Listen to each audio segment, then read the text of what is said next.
أعوذ بالله من الشيطان الرجيم فدلاهما بغرور رب اشرح لي صدري ويسر لي أمري واحلل عقدة من لساني يفقه قولي فالحمد لله والصلاة والسلام على رسول الله وعلى آله وصحبه أجمعين. Assalamu alaikum, Quran Weekly.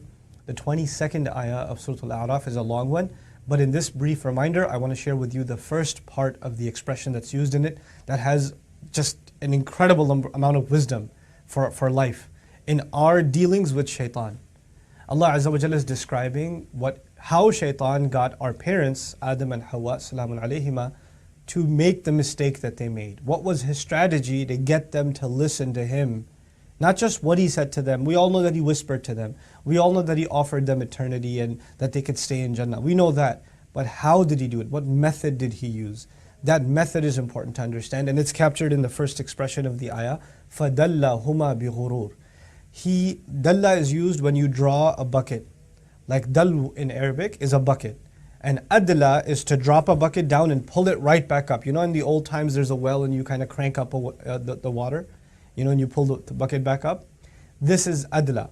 But dalla is to slowly lower the bucket, or to put a bucket, you know, for a very primitive way of hunting an animal. You have some food like a carrot or something, you put it inside a bucket and it's tied to a rope, and the animal comes and you kind of pull it little by little by little by little towards yourself, and the animal follows it.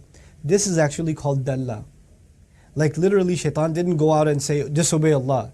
He offered it a little bit, just a small little bit of compromise, and they listened. And then he offered just a little bit more. It's harmless. What I'm saying isn't haram. I'm just saying just don't take it a little bit easy, you know. And then you don't have to eat from this tree, in the case of our parents. You don't have to eat from, I'm not saying you should eat from the tree. I'm just saying at least check it out. It's a beautiful tree. There's no harm looking at it, is there? Now, look, Allah's commandment was, وَلَا تَقْرَبَا هَذِهِ الشَّجَرَةِ. Don't go near this tree. So the first thing he says, look, at least you're not touching it, okay? At least you're not touching it. Just go near it. What's the big deal? And then when they go near, then you know what?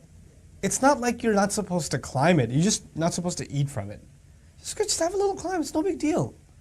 And it's not at one time. Dalla also suggests that these suggestions came a day, then another day, then another day, then another day. Like this was a process for this guy. It wasn't like he whispered to Adam alayhi salam and immediately he went and ate from the tree. There's actually an entire strategic, little by little by little winning over the argument that he's doing. فَدَلَّهُمَا بِغُرُورٍ. And that's what he does to us to this day. This is the reason it's mentioned in the Quran.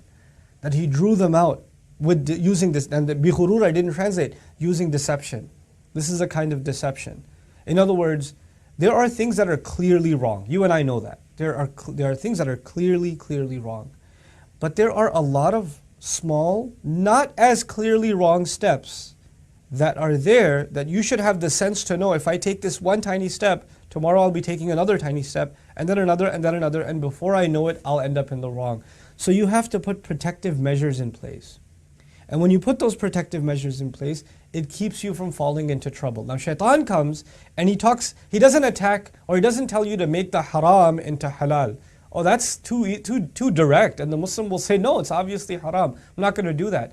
He comes and he says, listen, this one little step I'm asking you to take, it's clearly not haram. That's not wrong. You could do that much at least. There's nobody that can blame you for that. And then people come and say to the scholar, to the alim, to the da'i, to the khatib, hey, so I know that doing, drinking is wrong, but can I hang out with friends who drink? I mean, I'm not going to the bar or anything, but sometimes they drink in my office. Can I just be with them? Just, because, they're my friends. Can I at least do that much? Is it absolutely haram for me to do that?